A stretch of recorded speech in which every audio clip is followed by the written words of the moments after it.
the show was meant to show how happy and how normal you can live a good polygamous life. And he had said that he doesn't think that that's what it's doing anymore. But you gotta wonder, would it have worked out if they weren't public? Maybe, maybe not.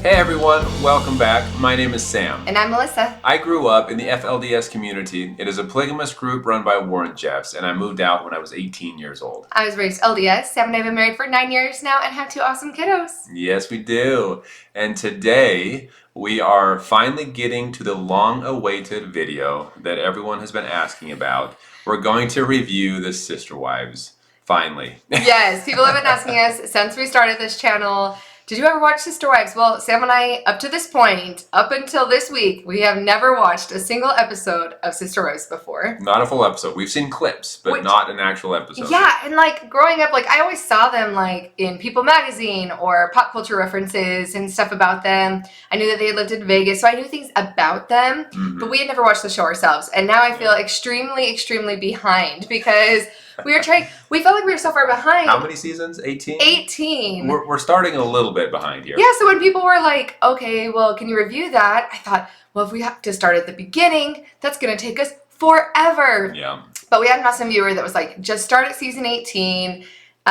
You can start there and go through, and there's going to be lots of flashbacks and kind of get in there. So we did just start with season 18. The most recent, yeah. The most recent season. And we thought we watched the first episode and said we don't know enough about what's going on here. Yeah. So we went back and watched the first episode just to be able to kind of get an idea of how the show started. Well, because in a lot of these shows, like when we reviewed Rockland Ranch and stuff, a lot of them are to try to like put your best foot forward and show that polygamy works. And so we're watching the first episode of season 18 and we looked at each other and we're like, these people look miserable. Why are they even on television? We need to get a little bit of context. Yeah. So we watched episode 1 of season 18 and then we went back and watched episode 1 to see if Cody Brown ever smiles. Like, is that something that he's capable of? Was he happy at some point? We were getting concerned that maybe he had forgotten how to smile when we watched the first episode of season 18. Yeah. So then, go ahead. No, then we go back to season 1, episode 1, and to just kind of get a recap. And the whole point of the show was to try to show people that polygamy can be a good thing and can work. That's kind of what they came out in public for, was to demonstrate that, I guess. Yeah, and man, 18 years later, I felt so bad for these people. And again, we have no preconceived notion. Like, we have no idea how we got here. So, as we're going through season 18 and reviewing and talking about some of our thoughts and feelings about what's happening now in their polygamous family, we're also going to be kind of starting at season 1 to give ourselves a little bit more context. And maybe some of you haven't seen season 1 in 18 years, like, you know, the normal people that like watched it through. And maybe we can give you a few reminders that yes, Cody Brown used to smile. Yeah. Yes. And the wives did seem happy at some point. They did seem happy, at least during the first episode. They seemed a little bit like, I don't know, they weren't sure if they wanted to be on camera, kind of. A little nervous. A little bit nervous, but they seem to at least have a good working family, at least, right? Yeah. To some extent, so. Yeah, some of the main things that is interesting from episode 1 to season 1 of episode 18 is in the first episode, they all lived in the same house in their own like separate quarters, which is more similar to how Sam grew up, except for even more cohesive. Right. So why don't you explain? Yeah, so just like the Sisterwives first episode, season 1, everyone living in the same house. Imagine that, but no like this, well, there was no really dividers in the house. So there were mothers that had certain sides of the house because that's where their room was, and some of their younger children would also live in that area. But there was one big kitchen that everyone used together, one living room, one family room. Everything was just one big house, the way I grew up. Yeah, and so and then obviously now in season 18, everybody having their own house is way different than the FLDS that are typically on the same. But I think it is more common in the AUB, which we've had Addie McCall from the AUB on our channel before. And she even said that Christine Brown was her like young women's leader or Sunday school teacher. So she knew the Browns personally. Mm-hmm. So seeing them all in different houses, I think, is a little bit more typical for the AUB, for it to be like split off in the houses a little bit more. But obviously at season 18, everybody has their own space. Right. It's an interesting concept. And you go even when polygamy first became a thing, I guess you can say, way back in the early days of the church, it seemed like the mothers having their own separate houses was more common. Yeah. And then that continued on through multiple different groups of polygamy where the mothers each had their own separate house. And then for some reason, some of the groups decided, you know what, let's just be a big happy family. I think we can do this, right? And tried to bring them all together to make it one big family. Well, originally, even like Brigham Young, he had so many wives. I know he has a home that you can go visit and tour if you're ever in St. George, Utah. And so he had homes there. So he had wives in St. George as well as wives in Salt Lake. So there are wives not only in separate homes, but like in separate parts of the state, which was super far journeys in pioneer days. So yeah, the idea of women having their own homestead and having their own homes seemed to be common back in the day. So going back to the season 18, episode 1, obviously we're seeing that everything's super strained over this time, right? Like however they got here, we're excited to learn a little bit more about how they got there. But Christine has divorced Cody, and we'll have to go back and watch this comment. I'm sure you all know this, but in Utah, it's only legal to be married to your first spouse anyway. So my guess is that Cody is only married to marry legally. So when Christine says she divorced him, all she would have to do is leave and say, I'm done officially. And then she would be divorced. It wouldn't be like the same type of divorce that people would normally go through. Right. But obviously, spiritually and familially, is that a word, familially? Works for me. I get what you're saying. It would still be just as hard as a regular divorce because they do believe that it's a spiritual marriage and that it is the same as any other marriage. Well, and they've grown up together. They've had each of the mother's kids know each other, and it's one father. It's one, so it's very tightly connected. It's not like another mother from a previous marriage kind of thing, Yeah. I mean, they were one big family. So for one of the mothers to say, I'm out of here, that definitely would stir the pot. Did you ever know of anyone that got divorced in the FLDS? Divorced? Well, it was kind of you mean the first wife that was legally married? Yeah, or even the other ones. Like in this case, like Christine might not have been the legal wife, but I mean, the FLDS, they were separating families. Were there ever times where the couples themselves decided to separate, even if the church didn't want it? Not that I'm aware of. Most of the marriages were arranged in the FLDS, whereas the sister wives, it seemed like they kind of chose, and then they would go through this courtship and then choose if they wanted to continue on and get married and all that. But in the FLDS, it was arranged. And so when the church placed a man and a woman together, they were expected to figure it out. Yeah, that definitely leaves a whole different thing when you're marrying for love versus an arranged, because arranged, you already have that feeling of like, I'm stuck in this no matter what, because you're not choosing it. Yeah. Whereas when you have the choice to get married and you're marrying for love, it gives you the option of being able to leave if that's no longer working. Right. So, well, and within the FLDS church as well, it was, if you did decide you wanted to get divorced against the church's will, you would probably be forced out of the community and lose your family and kids, whatever. So it was a big deal. You weren't really allowed to just choose you wanted to get divorced. yeah, dang. There was a lot in season 18, episode 1 about Christmas, about the way that their family used to be all together and how hard it was for them to all get together and to feel comfortable together. A lot of stuff talking about COVID and how that had kind of caused a divide between the family and how they felt about that. I think, man, everybody in the United States can relate to that, right? Like everybody had differing opinions. Everyone had different family members that viewed COVID differently and the severity and how people were gathering, things like that. So I really felt for him in that. Yeah, it definitely seemed like it caused a lot of contention within the family. It just, I don't know. I don't know if it was that, it seemed like Cody was freaking out a lot about COVID. And then he got it. And then they got it, and I guess it was pretty severe, it sounded like, when they got it. So because of that, he was very, very afraid and very concerned about getting it again or someone else in the family getting it. So it seemed to cause quite the grief within the family dynamic. Yeah. At one point, Cody quickly mentioned, and it didn't really stay on this, but again, we'll make our way through because he did mention at one point that they're no longer part of the church. And so they're kind of doing their own thing, which is very common within polygamous groups, splintering off or choosing to do your own thing and remaining practicing the law of polygamy without necessarily being assigned to or following a specific church is pretty common.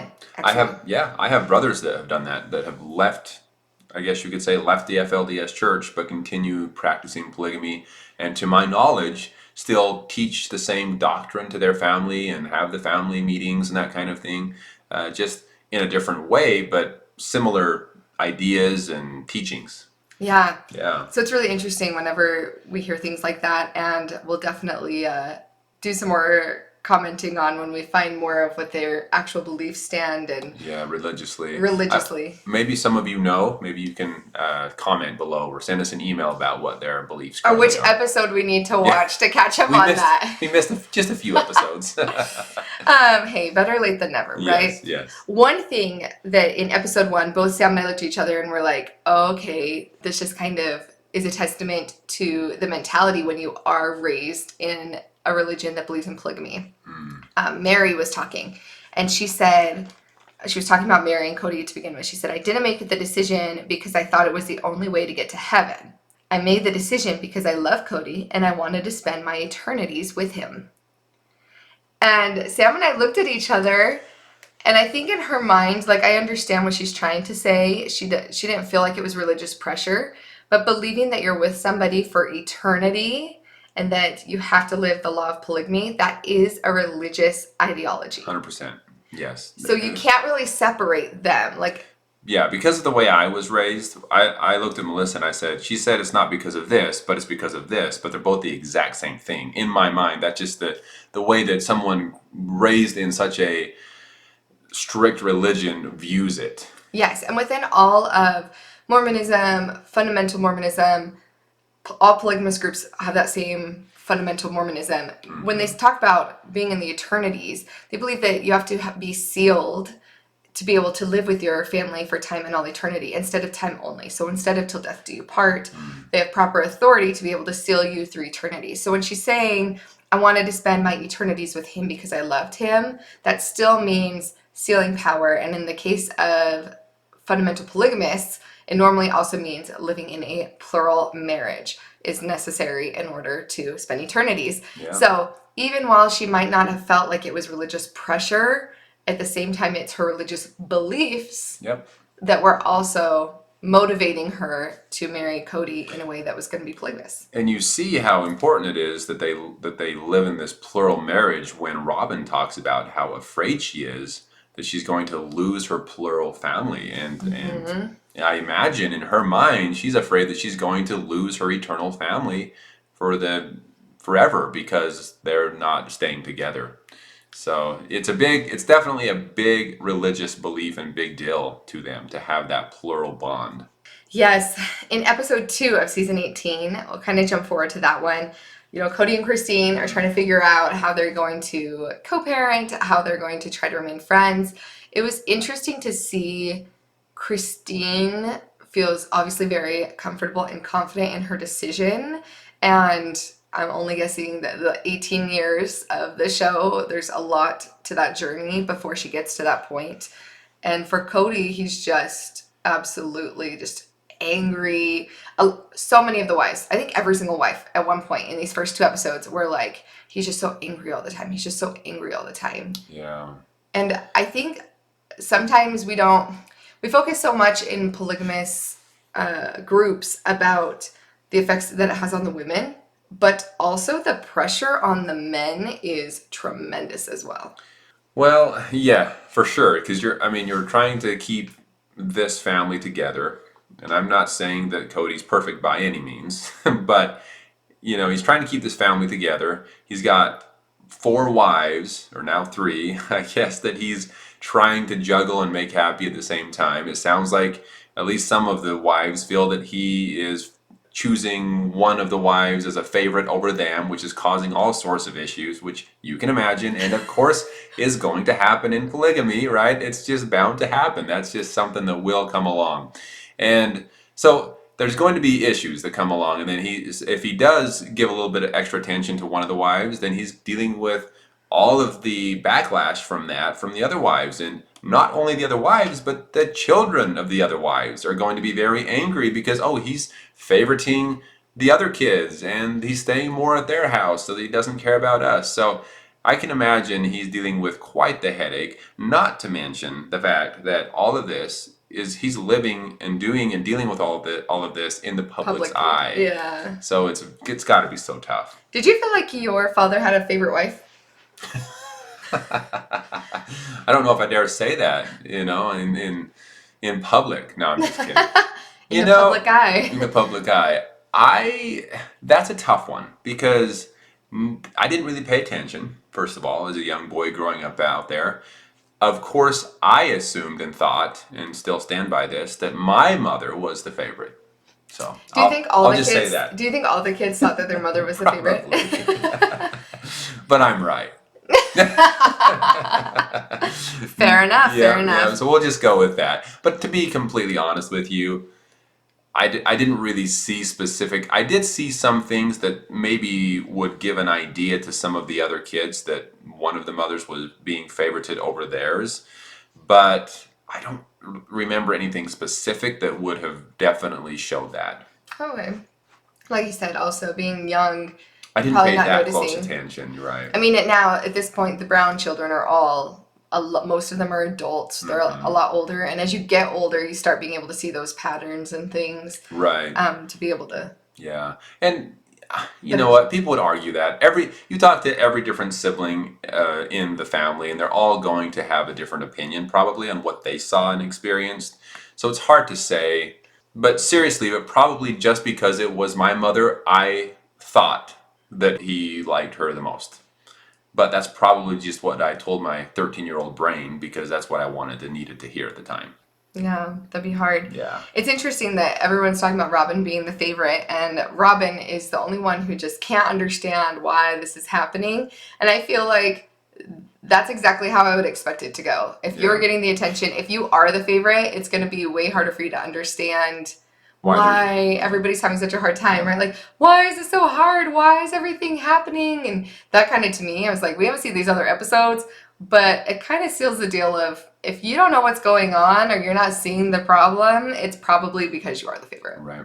So. Exactly. No, I'd have to agree with that. And it's also because she is getting more attention, at least according to the show. According to the show, she's getting more attention.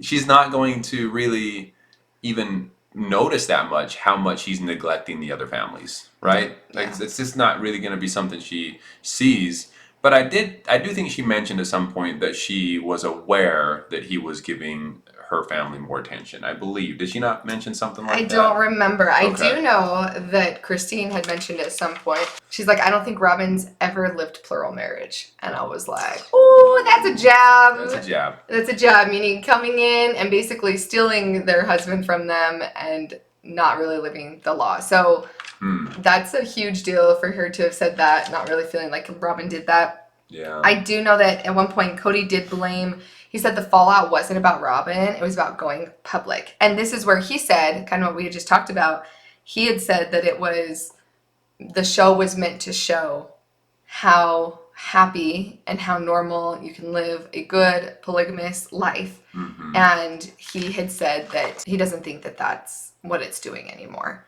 I don't think polygamy works in my family anymore. Right. He said in his family, though, which in his family. Maybe he still believes that it is a possibility that it can work and function well, but it's not working well in his family. He is, of course, blaming the fact that they went public, but you got to wonder, would it have worked out if they weren't public? Maybe, maybe not. Yeah. What is the dynamic of bringing Robin in obviously shakes everything up, right? We see that in like so many groups. Rockland Ranch, there's so many different groups that if people do go public, it shakes things up. It shakes things up a lot. Something interesting that I've seen, though, in all of these groups is the first wife is A-okay with plural marriage. But it's the second and third wife that if you bring in, like, it's the second wife, if you bring on a third, there's a little bit of, oh, wait a minute. Or the third wife has an issue if you bring on a fourth. So isn't that interesting that it seems like the first wife is the one that is okay with it and encouraging it, and you don't see that there's a big problem between Mary and Robin, first wife and fourth wife. Yeah, that is interesting. And you got to wonder if there's a certain amount of security in being the first to be like chosen. Yeah. And you got to wonder too, I mean, it feels like the first wife also kind of helps lead and decide, make the decision of when they're going to start plural marriage. And in a lot of cases, who that second wife is going to be. Yeah, and so if you feel like you have some choice in the matter, maybe that makes a bigger difference. I don't know. It is interesting. That's kind of how it was in your family as well, wasn't it? Yes, well, I think so. My father and his first wife were married so long before I was born that I didn't really see when my mother, the second wife, came into the family, how that affected the first wife's relationship. Because it was like 15 years, right? Before the second, my mother, yes. So they were married for about 15 years before my mother ever even joined the family. And I'm not even close to the first child of my own mother's. So I'm like, I don't know. I'm just kind of going off of what I can imagine at this point. Sam's oldest half-brother from the oldest mother, from the first mother, is older than my parents. If that gives you an idea of like the span of the children in his family, is from like older than my parents to the youngest is what, like almost 18 now? Probably, yeah, 17. So we're talking like 60 to 16. Yeah. So big ranges for sure. Yeah, and then I'm just somewhere in the middle. Yeah. Right? So. But you had heard that when the third wife came into your family that your mother did have jealousy. Yes. From my mother to the third wife, there was jealousy there. But I never heard about the jealousy from the first wife to the second wife, which, once again makes me wonder if maybe the first wife was perfectly okay with it. Yeah, interesting. And after being married for 15 years... Maybe she was bored of my dad.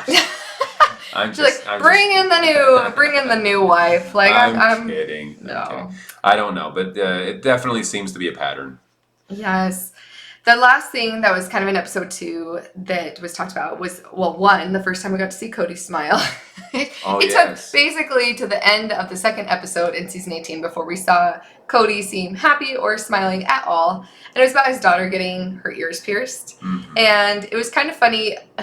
I feel like most outsiders, if you see this part of the episode, it's like, why did this take up so much time? Something that's so simple and the rest of the world just considers so normal. Like going and getting your ears pierced. Like our daughter was begging for hers. We let her get her ears pierced at 6, and some people pierce babies' ears from the time they're babies or have like different ages.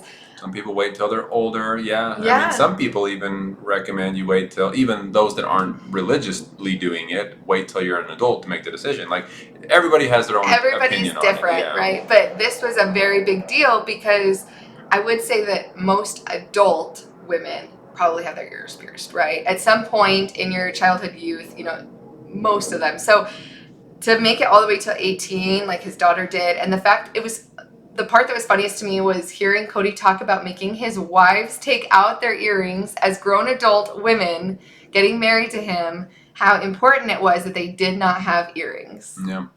Which to me isn't even hard to imagine because the way I was raised, the women weren't even, that was never an idea or a thought they were ever allowed to consider. The adults, the mothers, the children, the babies, nobody could have a piercing.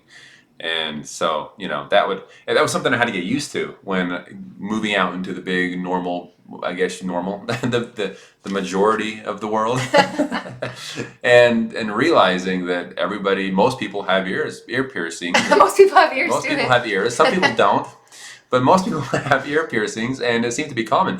Even a lot of men have ear piercings, which, from where I came, that would just be, you'd be so kicked out of the community for something like that. Which Cody getting his ears pierced as a sophomore, he confesses that to his daughter, right? Mm-hmm. And he did say he made his mom cry and cry and cry, and it was a huge act of rebellion, and he did it just to try to seem cool and rebellious and all these things. And teenagers. But it really is that big of a deal culturally. I grew up that you could only have one piercing in each ear and no other body piercings anywhere. So they called it one modest pair of earrings, and that was it. And even to this day, like, I've never gone and gotten more, not because I can't or feel like I don't have that religious belief anymore, but it is weird too. Some cultural things just kind of stick with you, and you just grow up not really even thinking or wanting it because that's how you were raised. You know, even Mary, she said, like, she still doesn't have her ears pierced. She's worried about allergies, but if you've gone your whole life and it's just never been something you're allowed to do or that you have a desire to do because you thought you were being righteous, then sometimes you just kind of go through life and you're like, it's okay, I don't need it at this point. But really, really interesting that it was such a big deal. And that Cody did go with his daughter to get her ears pierced when she was 18 and made that decision. The fact that they talked about it and that it was such a huge decision, again, shows the severity and what a big deal it is religiously for them, for this particular family. Yeah, in these extreme religions, and I don't know how extreme the Brown family is now as far as the religious belief they have, but of course they obviously came from an extreme religious background, and it seems like every decision is so intertwined with religious beliefs about their body, about what they eat, what they say, what they do. Everything is just so much involved with the church, and that's kind of the way we were raised too. Absolutely. Like, everything is just all about the church. Everything, every decision you make. And even down to the drinks we drink, and piercings that we get, the clothes that we wear, every decision. There was a right and wrong answer. So that's probably why it was such a big deal for them or why there was so much about the ear piercings in this episode. But hey, Cody Brown smiled and even chuckled a couple times. I think Cody really enjoyed the time one-on-one with his daughter. Yeah. And feeling like they had that one-on-one time. It is interesting, though, the wordage. I have to point this out because I did take a note of this. He said that he was excited to do this with Aurora because Aurora has respected my authority. I need like air quotes, authority. Okay, so as a father in any fundamental Mormon religion, let alone a polygamous one, he kind of had talked about, he didn't really use the word authority when he was talking about why he was so frustrated about his wives leaving and stuff, or wives doing their own things. But a lot of time it comes down to this idea, it's very much a patriarchy, right? It's very much that the, that the husband has authority over his family, and that authority is supposed to be obeyed. Yeah. And that's very much in all fundamental Mormonism, right? That there is that authority that the husband has. And so the fact that he was saying that he's happy with her because she respects his authority was another like religious, I don't know if a red flag is the right word, but like religious flag of, okay, religion's obviously still, even if he doesn't subscribe to the AUB anymore as a religion, it's still very much ingrained in him. Because if he feels like his children need to respect his authority rather than respecting him as a person or caring about what he thinks, respecting the authority part of it is very a religious mindset.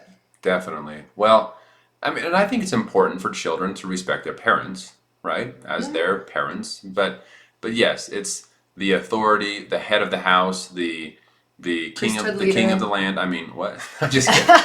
No, but in, like you said, in some of these religious beliefs, that is really all that some of these men are looking for is respect.